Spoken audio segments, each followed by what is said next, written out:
Good morning, dear students of BSc Part Second.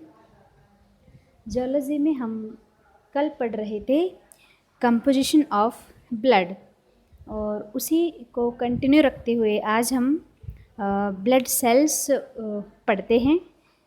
Blood में कितने प्रकार की सेल्स होती हैं, क्या क्या उनके फंक्शंस होते हैं।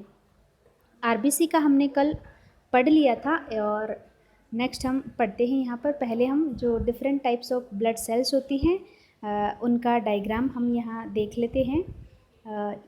ये है यहाँ पर आरबीसी, और आरबीसी के बारे में हमने कल पढ़ लिया था। जो आरबीसी होती है वो ई न्यूक्लिएटेड होती है। दैट मीन्स कि इसमें जो न्यूक्लियस होता है वो एब्सेंट होता है। फिर है इसमें ये नेक्स्ट प्लेटलेट्स हैं और ये ल्यूकोसाइट्स हैं, और ल्यूकोसाइट होती हैं डब्ल्यूबीसी, जिनके बारे में अभी अपन डिटेल में स्टडी करेंगे। और ये जो डब्ल्यूबीसी होती हैं इनके भी अलग अलग टाइप होते हैं। तो यहाँ पर हम देख रहे हैं डायग्राम में जो डब्ल्यूबीसी हैं उनका ही एक टाइप है ये मोनोसाइट है, और इसके अलावा इसमें इओसिनोफिल हैं, बेसोफिल हैं, न्यूट्रोफिल हैं और लिम्फोसाइट, सारे डब्ल्यूबीसी के टाइप्स होते हैं। जो डब्ल्यूबीसी के टाइप्स हैं उनको इनमें प्रेजेंट रहने वाली ग्रेन्यूल्स के आधार पर इनको डिवाइड किया गया है। तो वो हम आगे देख लेते हैं। ये हैं ल्यूकोसाइट्स, जिन्हें हम डब्ल्यूबीसी भी कहते हैं, और डब्ल्यूबीसी की फुल फॉर्म होती है वाइट ब्लड कॉर्पसल्स, श्वेत रक्ताणु जिन्हें हम कहते हैं। और ये कलरलेस होती हैं क्योंकि इनमें कोई पिगमेंट प्रेजेंट नहीं होता। और जैसे आरबीसी ई न्यूक्लिएटेड थी, उसके कॉन्ट्रास्ट में जो डब्ल्यूबीसी होती हैं वो न्यूक्लिएटेड होती हैं। दैट मीन्स कि इनमें न्यूक्लियस प्रेजेंट होता है, और ये जो न्यूक्लियस होता है उसकी शेप भी अलग अलग होती है। और जो डब्ल्यूबीसी होती हैं उनमें अमीबॉइड मूवमेंट प्रेजेंट होता है। अमीबॉइड मीन्स अमीबा जैसा मूवमेंट करता है, उसी तरह का मूवमेंट डब्ल्यूबीसी के अंदर प्रेजेंट होता है।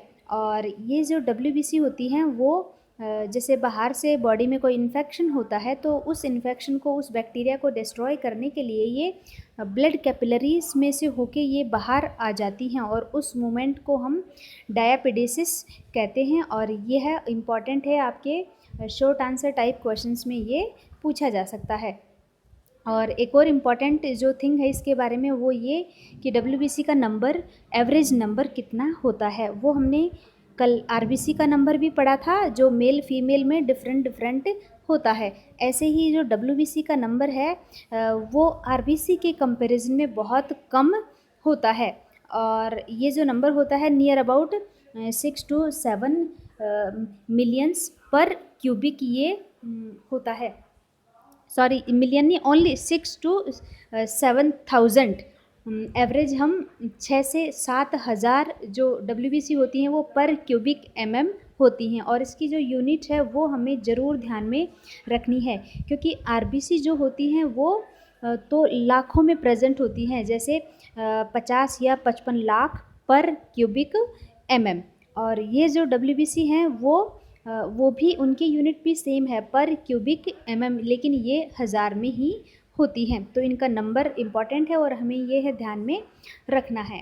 और इसका जो लाइफ स्पैन है, इसका जीवन काल है, वो लगभग 4 दिन का इसका जीवन काल होता है। आरबीसी का जीवन काल भी इम्पॉर्टेंट है और इसका भी जीवन काल इम्पॉर्टेंट है।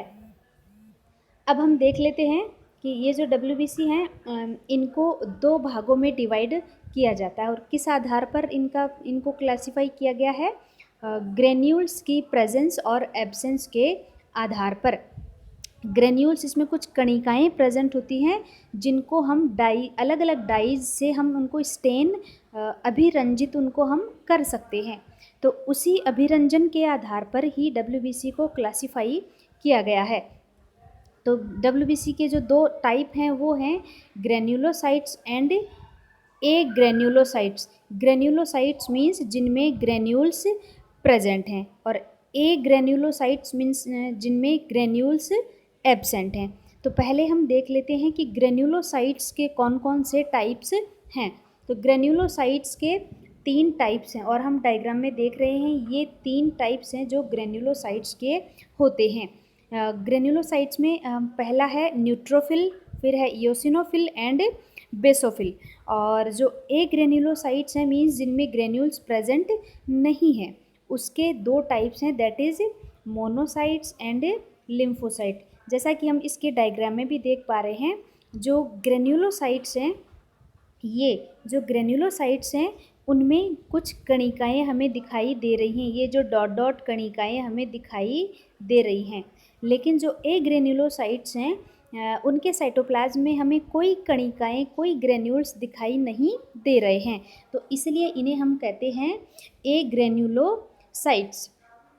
अब हम इनको डिटेल में देख लेते हैं, इनकी जो विशेषताएं क्या क्या होती हैं और वो इम्पॉर्टेंट भी हैं। तो हम सबसे पहले देख लेते हैं इयोसिनोफिल्स की विशेषताएं। जो इयोसिनोफिल हैं वो नाम से ही हमें थोड़ा सा ध्यान इसको हम देंगे तो पता चलेगा। इयोसिनोफिल जो है वो एसिडिक स्टेन से ये स्टेन होती है। एसिडिक स्टेन, एसिडिक डाई जैसे इयोसिन, इयोसिन के आधार पर ही इसको हम इयोसिनोफिल कह सकते हैं। तो जो इयोसिन एसिडिक डाई है उससे ये स्टेन हो सकती है, इसलिए इसे कहते हैं हम इयोसिनोफिल। और इसका जो न्यूक्लियस है, एक न्यूक्लियस भी इन सभी का इम्पॉर्टेंट है क्योंकि इनकी जो न्यूक्लियस की शेप होती है वो अलग अलग होती है। तो इयोसिनोफिल का जो न्यूक्लियस है वो बाइलॉब्ड होता है और इनका परसेंटेज 3% इनका होता है। टोटल जो WBC होती हैं उनमें इयोसिनोफिल 3% होती हैं। और इसका जो फंक्शन है वो है कि ये नॉन फेगोसाइटिक होती हैं। फेगोसाइटिक मतलब जो बाहर से जो इन्फेक्शन होता है, जैसे बैक्टीरिया, कोई वायरस अगर एंटर करता है हमारी बॉडी में तो उसको ये डिस्ट्रॉय कर देती हैं by a process known as phagocytosis. तो ये नॉन फेगोसाइटिक होती हैं, मींस उस प्रोसेस के द्वारा ये पैथोजेंस को डिस्ट्रॉय नहीं करती। और इनका एक इम्पॉर्टेंट फंक्शन है कि ये एलर्जिक रिएक्शंस में इनका नंबर बहुत बढ़ जाता है। तो कभी आपने अगर ध्यान दिया हो या नहीं भी दिया होगा तो जब किसी पेशेंट की एलर्जी होती है और अगर उसका अपन CBC करवाते हैं, CBC that is complete blood count, एक टेस्ट होता है जिसमें ब्लड लिया जाता है और कौन कौन सी सेल्स, ब्लड की कौन कौन सी सेल्स का कितना नंबर है वो उसमें चेक किया जाता है। तो अगर एलर्जिक पेशेंट के CBC में हम देखें तो उसके CBC में जो इयोसिनोफिल्स होती हैं उनका काउंट बहुत ज़्यादा आता है। तो ऐसे आप इसको प्रैक्टिकल में ध्यान दे के इसको आप लर्न रखेंगे। और उस प्रोसेस को जिसमें इयोसिनोफिल्स का नंबर बहुत बढ़ जाता है उसे हम इयोसिनोफिलिया भी कह सकते हैं। फिर नेक्स्ट हमारी ग्रेनुलोसाइट्स जो WBC वो आती हैं बेसोफिल्स। और बेसोफिल्स नाम से हमें पता चल रहा है ये बेसिक जो डाइज होती हैं उससे ये स्टेन होती हैं। और ये जो बेसिक डाई है उसका एग्जाम्पल है मिथाइलिन ब्लू। और इनका जो न्यूक्लियस होता है वो ट्विस्टेड होता है और इनका नंबर 0.5% होता है। टोटल जो WBC हैं उनका 0.5% बेसोफिल प्रेजेंट होती हैं। इनका जो फंक्शन है कि ये भी नॉन फेगोसाइटिक होती हैं और ये एक एंटीकोगुलेंट रिलीज़ करती हैं जिसे हम हेपेरिन कहते हैं। फिर आती है न्यूट्रोफिल्स। न्यूट्रोफिल का भी नाम से हमें ध्यान आ रहा है कि ये न्यूट्रल डाइज से स्टेन होती हैं। तो 3 तरह की हमारी सेल्स हो गई हैं जो ग्रेन्युलोसाइट्स होती हैं, जो 3 तरह की डाइज दैट इज़ एसिडिक इयोसिनोफिल, और मिथाइलिन ब्लू जो बेसिक डाई होती है उससे बेसोफिल, और जो न्यूट्रल डाइज होती हैं उससे स्टेन होने वाली जो कॉर्पसेल्स हैं वो हैं न्यूट्रोफिल्स। और इनका जो न्यूक्लियस है वो 3 to 5 लॉब्ड होता है, इसीलिए इसको पॉलीमॉर्फो न्यूक्लियर भी कह देते हैं। Polymorpho means morphology means external structure और पॉली मीन्स बहुत सारे। तो जिनका जिस न्यूक्लियस के जो एक्सटर्नल स्ट्रक्चर हैं वो अनेक लॉब्ड में डिवाइडेड होता है उसे हम पॉलीमॉर्फो न्यूक्लियर कह देते हैं। और जो न्यूट्रोफिल्स हैं उनका नंबर ब्लड में सबसे ज़्यादा होता है, दैट इज़ ये 54 to 62% टोटल WBC का होती है। या टोटल ये RBC ये गलत लिखा हुआ, आप इसको WBC पढ़ें। तो टोटल जो WBC होती है उनका 54 से 62% जो होती हैं वो न्यूट्रोफिल्स होती हैं। यहाँ पर ये RBC को आप WBC पढ़ें, ये RBC यहाँ पर गलत लिखा गया है। और इनका जो फंक्शन है वो फेगोसाइटोसिस होता है। हमने अभी इयोसिनोफिल और बेसोफिल्स का जो फंक्शन देखा कि वो नॉन फेगोसाइटिक होती हैं, लेकिन जो न्यूट्रोफिल्स हैं वो फेगोसाइटिक होती हैं। मींस जो पैथोजन एंटर करते हैं उनको ये फेगोसाइटोसिस प्रोसेस के द्वारा अपनी कॉर्पसल्स के अंदर लेके उनको ये डिस्ट्रॉय कर देती हैं। नेक्स्ट जो सेल्स आती हैं वो हैं ए ग्रेन्युलोसाइट्स ऑफ डब्ल्यूबीसी। जो डब्ल्यूबीसी जिन डब्ल्यूबीसी में ग्रेन्युलोसाइट्स कणिकाएँ प्रेजेंट नहीं होती, इनके साइटोप्लाज्म में छोटी छोटी कणिकाएँ एब्सेंट होती हैं। तो ये दो प्रकार की होती हैं, लिम्फोसाइट एंड मोनोसाइट्स। जो लिम्फोसाइट्स होती हैं वो जो उनका न्यूक्लियस होता है वो राउंड शेप का होता है और इनका नंबर भी ज़्यादा होता है, यानी ये 25 से 33%, 33% जो टोटल डब्ल्यूबीसी होती हैं उनका लिम्फोसाइट्स प्रेजेंट होती हैं। और इनका जो इम्पॉर्टेंट फंक्शन है बहुत ही, वो है एंटीबॉडी का प्रोडक्शन। हमारा जो शरीर है उसको प्रतिरक्षा प्रदान करना, उसकी बाहरी जो रोगाणु आते हैं उनसे रक्षा करना हमारा जो बॉडी का काम होता है वो हमारी लिम्फोसाइट्स के द्वारा किया जाता है। फिर है मोनोसाइट्स, और ये जो मोनोसाइट्स की एक विशेषता है कि जो डब्ल्यूबीसी होती हैं उनमें सबसे बड़ी जो साइज़ होती है वो मोनोसाइट्स की होती है। सबसे बड़ी जो साइज़ होती है वो मोनोसाइट्स की ही होती है। और इनका जो नंबर होता है वो लिम्फोसाइट से कम होता है, 3 से ये लेकर 9% तक ये होती हैं कुल डब्ल्यूबीसी का। और इनका फंक्शन होता है फेगोसाइटोसिस, दैट इज़ हमने अभी बात की फेगोसाइटोसिस एक ऐसी प्रोसेस जिसके द्वारा बाहरी जो पैथोजन होते हैं उनको डिस्ट्रॉय किया जाता है। तो इस प्रोसेस के द्वारा जो मोनोसाइट्स होती हैं वो वर्क करती हैं, इसीलिए उसको स्कैवेंजर भी कहते हैं। और जो लास्ट हमारी जो सेल्स हैं, कॉर्पसल्स हैं, वो हैं प्लेटिलेट्स। ब्लड में पाए जाने वाले प्लेटिलेट्स, ब्लड में पाए जाने वाले जो सॉलिड जो इसका पार्ट होता है ब्लड का, उसमें प्लेटिलेट्स भी इंक्लूड होती हैं। सॉलिड और लिक्विड पार्ट हम कल पढ़े थे।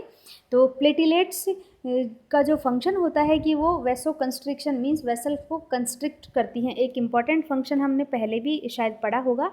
जो प्लेटिलेट्स होती हैं उनको जो इम्पॉर्टेंट फंक्शन है वो है ब्लड क्लॉटिंग में, और ये जो ब्लड क्लॉटिंग जो टॉपिक है वो हम आगे पढ़ने वाले हैं।